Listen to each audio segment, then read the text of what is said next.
What were you doing? Never mind. Just get over here. We're going live in a minute.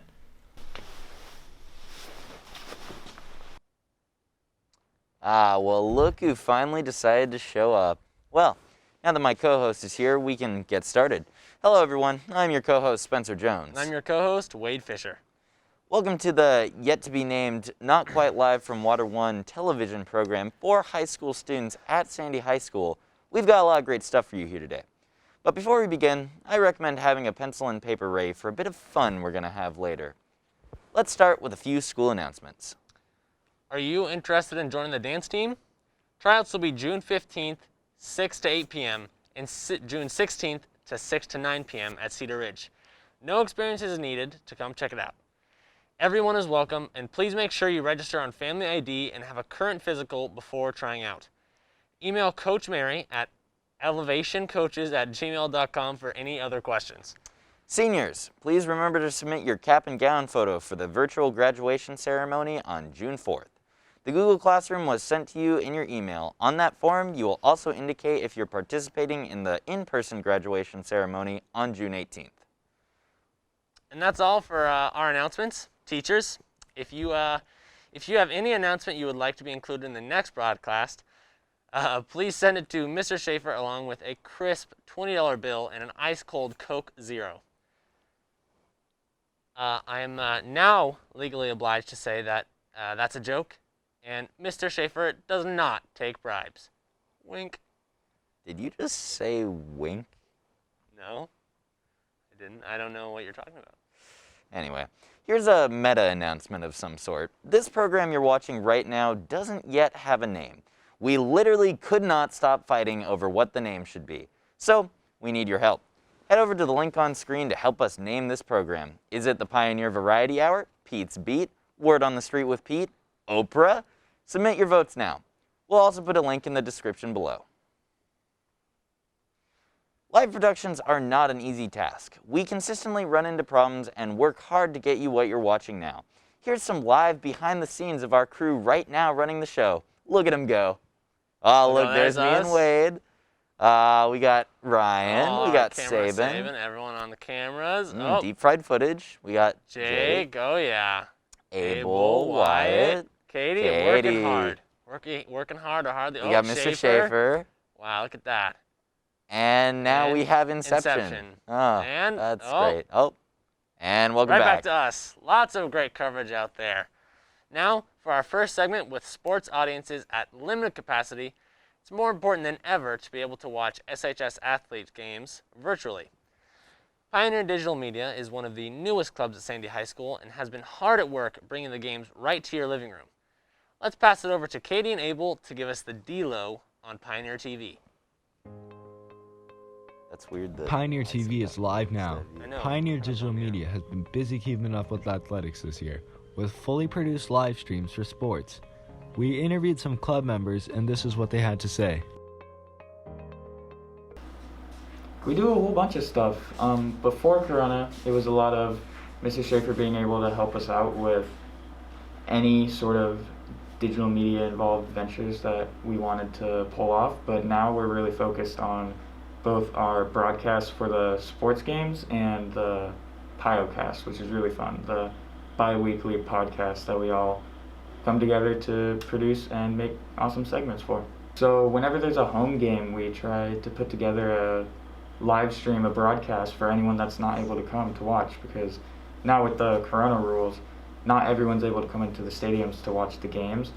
So something like football, it was really awesome to be able to get a full field view for everyone that wasn't able to make it. It's a super fun experience for us to be able to put together a live stream like that with all the equipment that goes into it and how professional we're able to make it look, which is super fun. Yeah, so at Pioneer TV, for the past few months now, we've been broadcasting live sports, and because of that, we've been learning how to use the cameras better, how to use the stuff here better. Of course, in a live setting, so that makes it a lot of pressure. A lot of pressure is put on you there. But it's fun. You get good skills and good stories. At the Pioneer Digital Media Club, we usually broadcast sporting events. We do the announcements. We have people in the studio doing announcements for the games. And then in the actual radio room here, we have our TriCaster, which we switch cameras with. And then do transitions, and then we can do replays. Yeah, it's a lot of fun. I personally think that it looks super professional. Like, every time there's like an intermission in the game, we have graphics that we play, and if there's like a replay, we have an instant replay. We have our own commercials that we play. I think it's pretty awesome. Well, not only have I created a lot of friendships through this, I've met a lot of awesome people, but I love working with all the equipment. I think it's really interesting, and it's fun to learn about this because I want it to be one of my future careers. With professional equipment and graphics, most schools will have a hard time keeping up with Pioneer TV. You can watch these live streams at pioneertv.net. Always looking for more members, the Pioneer Digital Media Club is a great way to get involved with the school. Pioneer Digital Media live broadcasts will be back next year, so make sure to tune in to the fall to witness the hours of work dumped into the production. Hard work pays off, so let's turn to Henry, who has coverage on the Skills USA competition.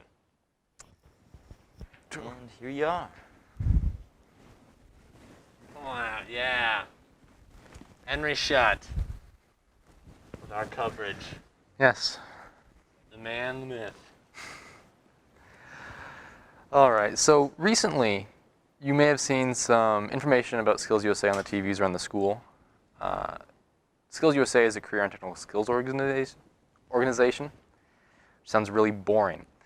It's not as boring as it sounds, though. It aims to teach students the skills to thrive in the workforce. Once again, boring sounding. However, it's not, and we'll get to that in a second. Sandy High School has had a Skills USA chapter for the Autos Club for a while now, and they host state and national competitions, which is the not so boring part. Our Autos Club has competed in them for quite some time.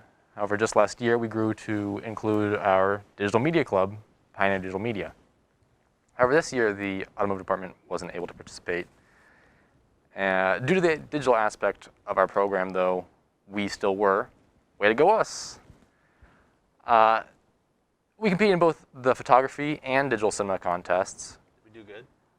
We did, and I'll get to that here in a second, Wade. For the digital cinema competition, students had 72 hours to write, film, and edit a 5-minute short film. The filmmaking prompt was adventure, and our main character had to be a Skills USA member. How interesting. For photography, students were given a prompt which demonstrated a specific skill. In this case, it was depth of field. And students then had to come up with an idea and shoot it.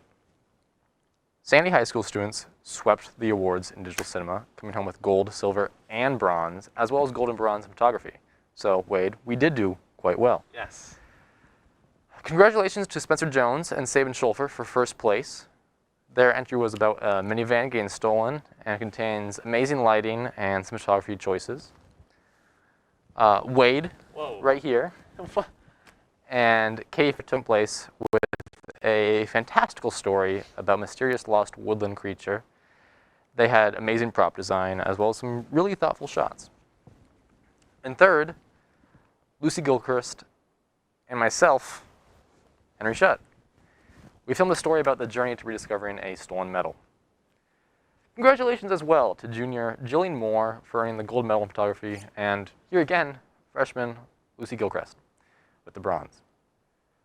Once again, a big round of applause to everyone who competed and all the actors and people that helped along the way. Yeah. Thank you. We hosted a live virtual film festival and award show here in the studio, which you can watch if you head over to pioneertv.net.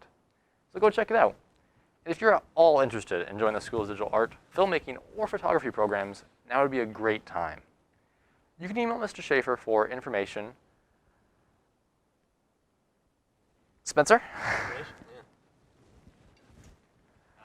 Sorry, guys, I went to grab a cup of Joe. What did I miss? Thank you, Henry. Thank you. Skills USA is a lot of fun. Recommend it for anyone. Great coffee we have here, by the way. I hate coffee. Anyways, thanks, Henry, for the insight on this year's Skills USA competition. Now, Let's hear from Saban Schulfer with his marvelous review on the Disney Plus show Falcon and the Winter Soldier. What's up, Sandy Hive viewers? It's Saban Schulfer here, and I hope you've been enjoying the show so far as much as I enjoyed The Falcon and the Winter Soldier. Before I fully get into my review here, I'd like to admit to and point out the fact that I was indeed a little bit biased before this show came out. And that's because, as far back as I can remember, Captain America has always been my most favorite superhero. So all the way back when Marvel announced that there would be a show centered around his two best friends and that it would be about them trying to continue his legacy, it instantly became what I was most excited for. And in all honesty, I was a bit worried that my long-awaited excitement for it could end up overhyping it a little bit for myself. But let me tell you, the show did not disappoint. Even with my bias towards it, I'll try and give you guys as objective of a review as I can, and obviously one without any spoilers. As many of you hopefully know by this point, Avengers Endgame ended with both Steve Rogers and his actor Chris Evans retiring the mantle of Captain America. He passed on the shield along with its honor and title of Captain America to his beloved friend the Falcon, aka Sam Wilson, played by Anthony Mackie. And that's exactly where this show picks up from. We see what Sam is up to after being given the opportunity to become Captain America, and what the Winter Soldier, aka Bucky Barnes, played by Sebastian Stan, is up to after his best friend has retired from the superhero gig. The main plot of the show, however, is all about the question of whether or not the Falcon will actually become the next Captain America or not. The answer to that question proves to be harder to find out than expected. Despite Avengers Endgame setting up what seemed to be a super simple transition from the Falcon to Captain America for Sam, the show proves that it would be everything but that if he were to take on the mantle. Sam's journey throughout the show, along with the Winter Soldier right by his side, in my opinion, is an awesome one and extremely well done. It's not just competition for the mantle that causes conflict for Sam becoming Captain America, but also conflict for the legacy.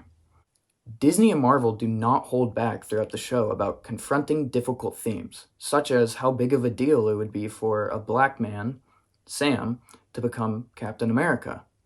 It's very brave of the companies and the show to not only address the positive social progression that a black cap would bring, but also the inevitable controversies. They will never let a black man be Captain America. And even if they did, no self-respecting black man would ever want to be. Some of the messages and the storylines of the show point out how the United States as a country hasn't always done the right things, whether it be to specific people or entire situations that they tried to handle. But the show also pushes the message that because of that, and especially now after all the controversy and difficult situations we've gone through as a nation in recent years, our goal needs to be to all come together and unite as a people to do better. And I think Marvel pulled it off really well. Not only are the bigger messages and themes really well done throughout the show, but I think the smaller scaled and more personal stuff also really smoothly contributes to those themes. Its character development for all of the main characters is one of my favorite things about the show.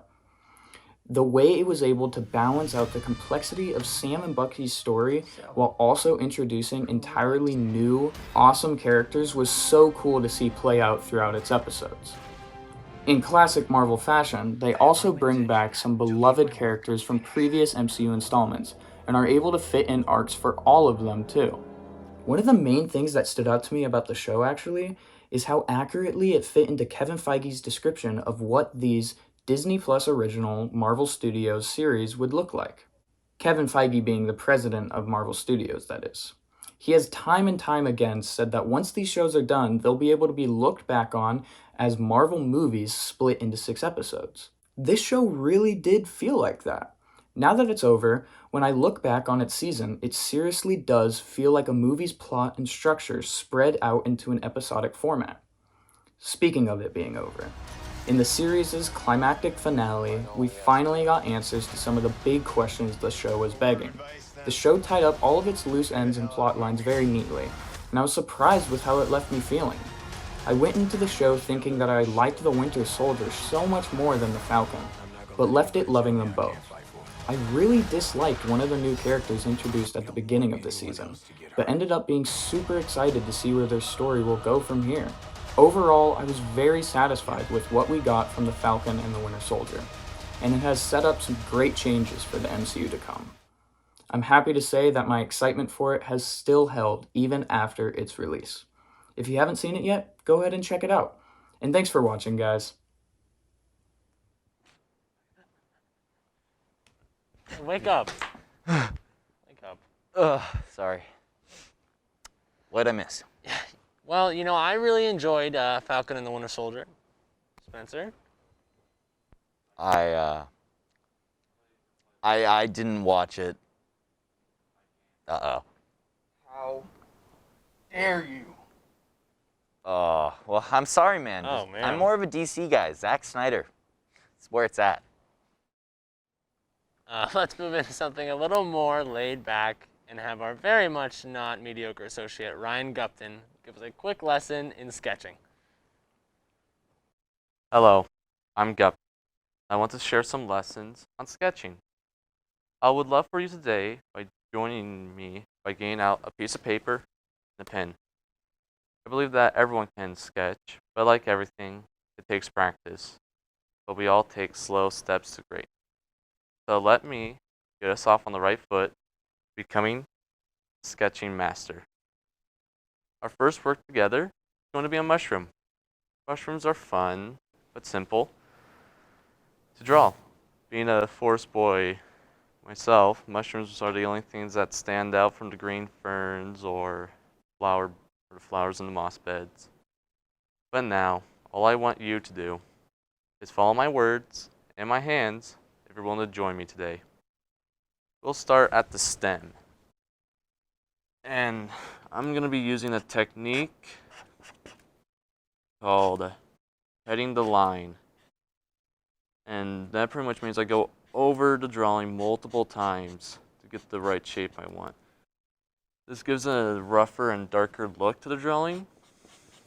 Usually when you want something more clean or finished looking, you don't really want to use this technique. But for something natural like this, it looks better.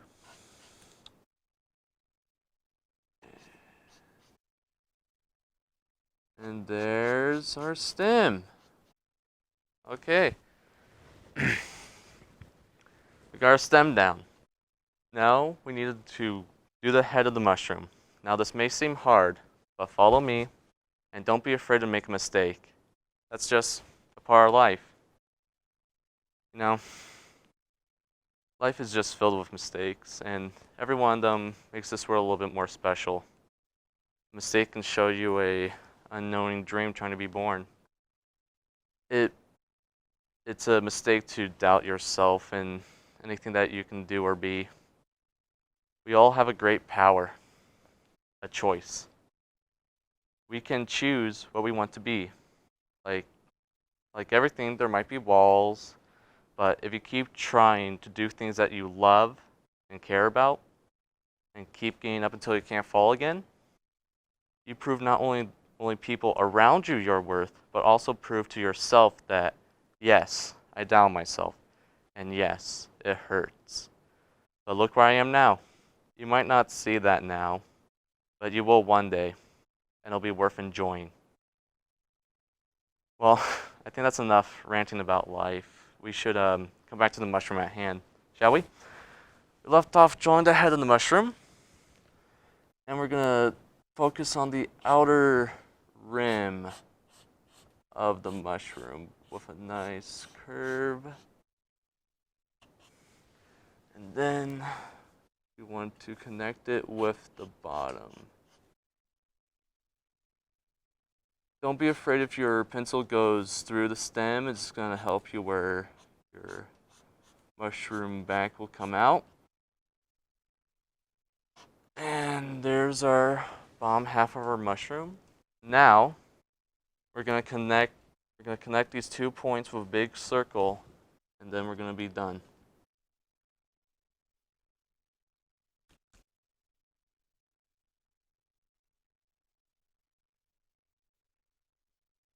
Okay, yeah.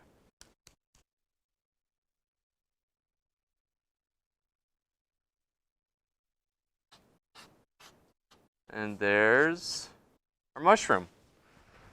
Now, you can add anything that you want from here, like adding polka dots or colors, whatever you want. And thanks to you, to those who were willing to join me today. But I think that's all the time that I have, and I would love to share some more lessons with you next time.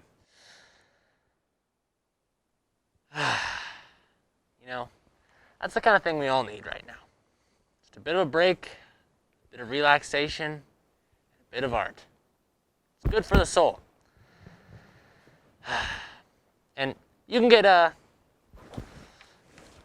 this Ryan Original, these Ryan Originals, and the winner and runner-up of the naming competition will receive their own mushroom from today's show. You head to the link on the screen to help us name this program and submit your votes now for a chance to win. Good luck. Let's let Kira take the stage for her movie review of the 2021 horror film, The Seventh Day.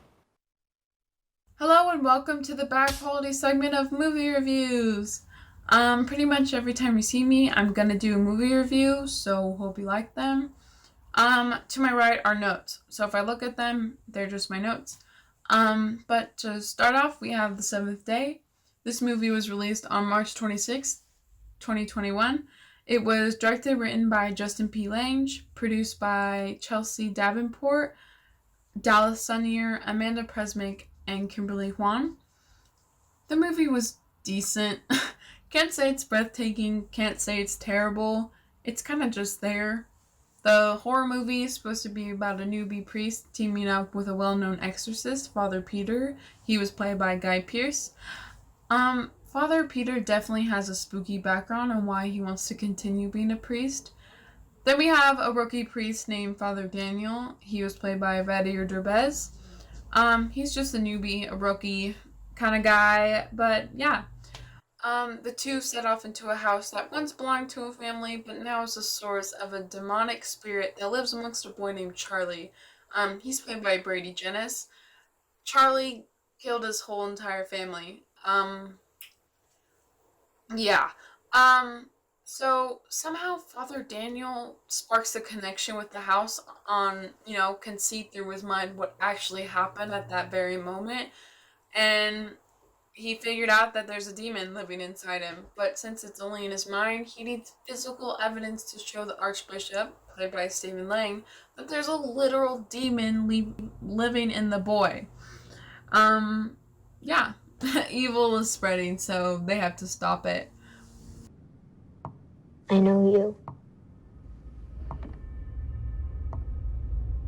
Father Daniel. From my dream. We started to get a character difference between the two priests. There was an experienced, just kind of over it guy, and a rookie, top of the class, new one. So that was kind of nice. Father Daniel, though, made me really, really angry sometimes. He made these unnecessary pauses, and his acting was really disappointing, like super dry, super emotionless. And now that I'm thinking about it, he probably is in one of those Hallmark movies, because if not, they really need to call him up because he's great for that. Charlie, though, super impressive with his dynamic performance. You could really tell with his emotions if he was like an innocent boy and then snapped to a demon. He did really well, for his age especially. But all I'm saying, in my opinion, he stole the show, and I'm proud. Father Peter's performance, though, was really mediocre. He didn't woo me. He's just a person. Like, I feel like all these actors besides Brady or Charlie had really, like, basic acting skills and kind of made the movie worse. Also, there was so many unanswered questions. Just way too many. One thing that really disappointed me was there was no good jump scares. I feel like with the plot and storyline that they had built up, you could definitely go the extra mile with the sound effects and just effects in general. But one thing that I was like little confused about was the music. usually with horror movies, especially, you need kind of the tone to be set with the music, like an eeriness, tension, evil.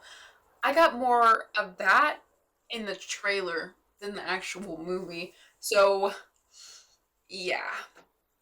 The costumes, though, were really descriptive. You could really tell with each character who was who. Sometimes movies, they don't really do that, and so I just have to guess with the characters, and that's really annoying, and just an effort I don't want to put into a movie that I'm sitting down and watching.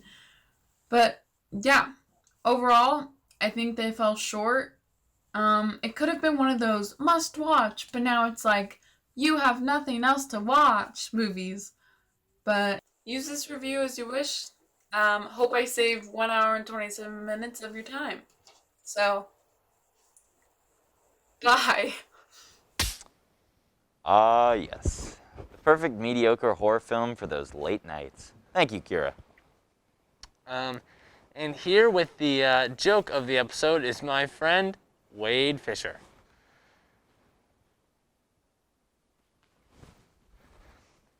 Yesterday, I saw a guy spill his Scrabble letters all over the road. So I'm there, and I walk up and I ask him, "Hey, what's the word on the street?" That's so funny. Such a good joke. Yeah. Oh my God. Good one. Nailed it. Well, thank you for tuning in to the premiere episode of the yet-to-be-named, not quite live from Water One television program for high school students at Sandy High School. Don't forget to submit your ideas for names in the Google form at this link. We're really tired of fighting about it. You know, I really think it should have been called... Well, Wade, it's actually perfectly okay to be wrong. Well, okay. I've been Spencer Jones. And I'm Wade Fisher. Have a great day, Sandy High School.